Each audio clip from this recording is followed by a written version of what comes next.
You're going to need a tent. You're going to need weights. You're going to need a table. You're going to need... Hi, are you a crafter and interested in making additional income at your local vendor craft fairs?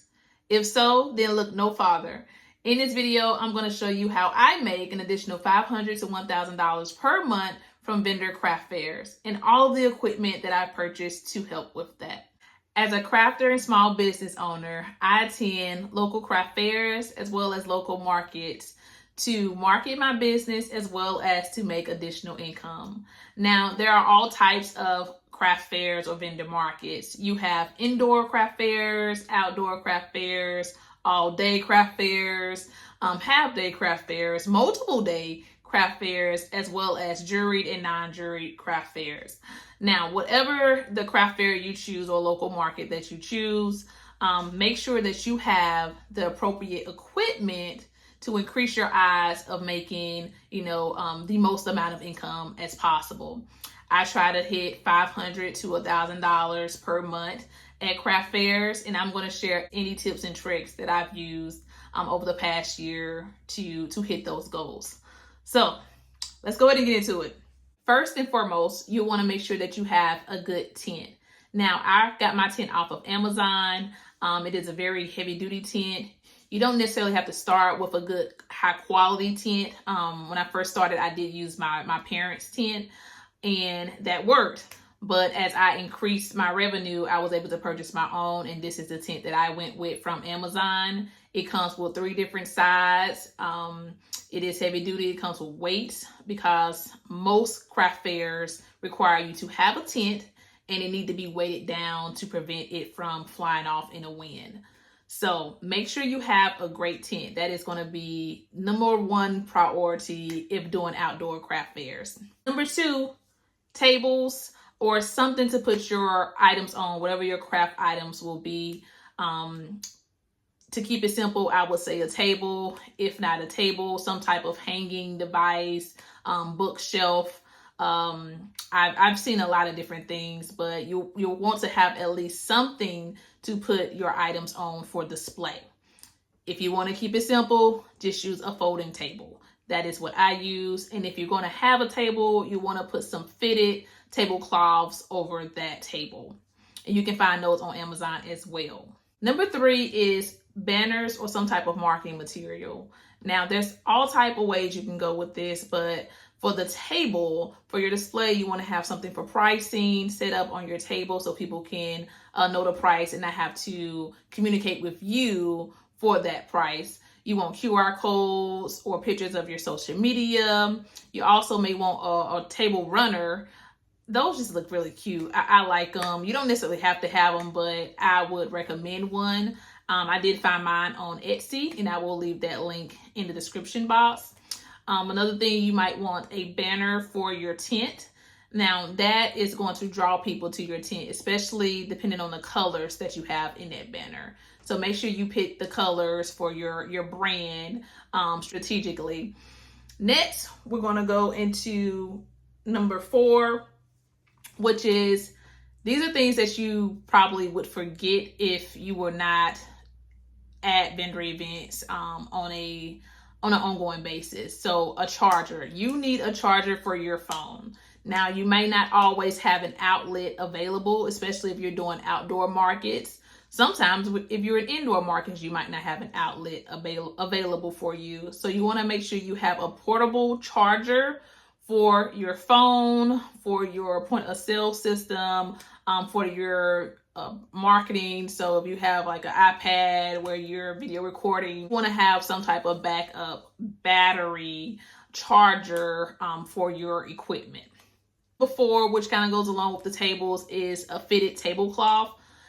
You don't want to get a regular tablecloth because when the wind blows, and there will be a lot of wind if you're outdoors, when it blows, it could lift that tablecloth up and cause all of your craft items to fall off the table. I got mine off of Amazon. Again, Amazon is my go-to for most things.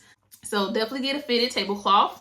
Next, similar to the charger, is a fan. I found a great fan, especially for those summer or spring markets where it's just hot, humid.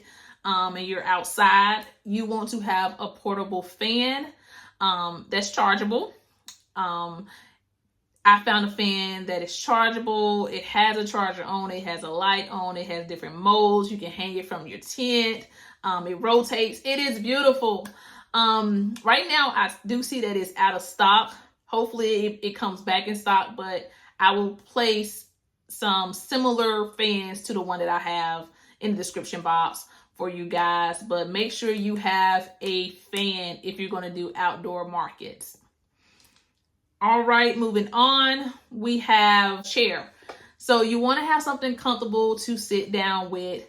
Most markets are 5 to 8 hours, just depending on the market that you choose, and you want to have something comfortable to sit on.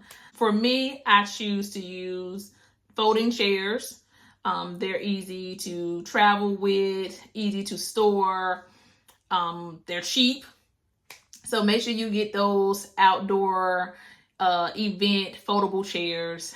They're fairly inexpensive. You can get them at your local Walmart, Family Dollars, or you can go on Amazon and get them. But I do always keep 2 foldable chairs in my car at all times. All right. Also with those foldable chairs, if the cushion is not up to par with you, get you some more cushion. You know, get a pillow or something to put in your chair. I carry one of those as well, a butt pillow, because I'm not going to be sitting down for 4 or 5 hours and not comfortable. So make sure that your chair is comfortable to you. Otherwise, you'll probably just end up standing up. Next is a point of sale system. For that point of sale system, it could be, again, something very high tech, or it could just be a fanny pack with some cash in it.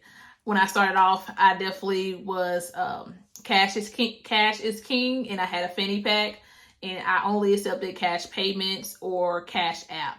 But currently, I do have Square, and I'm able to take Visa transactions. So whatever your point of sale system is, make sure that you have some type of display saying exactly what type of payments you take. Other things that you may need that you might not know you need until day of, that you need to have ready and be prepared to have, is hooks, clamps, markers, tapes, pens, business cards, flyers, scissors, something to write with. Oh, I forgot one big thing is totes and crates.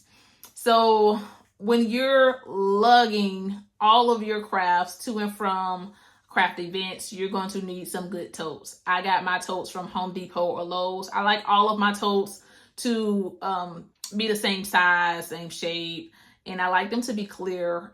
So I like clear totes. I like to be able to see what's inside those totes easily without opening them. So make sure you have some type of totes to store all of your craft stuff.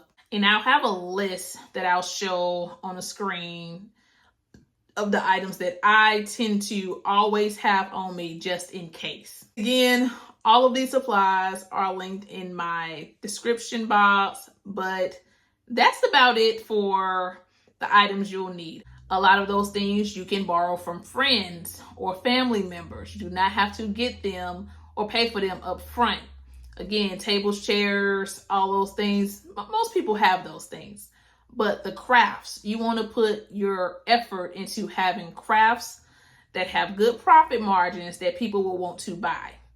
And your display needs to bring people in. It needs to be bright, colorful. So again, pick brand colors strategically to draw people to your table and get them to buy your products. All right, you guys, I really hope that this video was educational and helpful for anybody who's attempting to start a craft fair business. If you enjoyed this video, be sure to like, subscribe, and comment for more videos like this one. And as always, happiness starts with paint.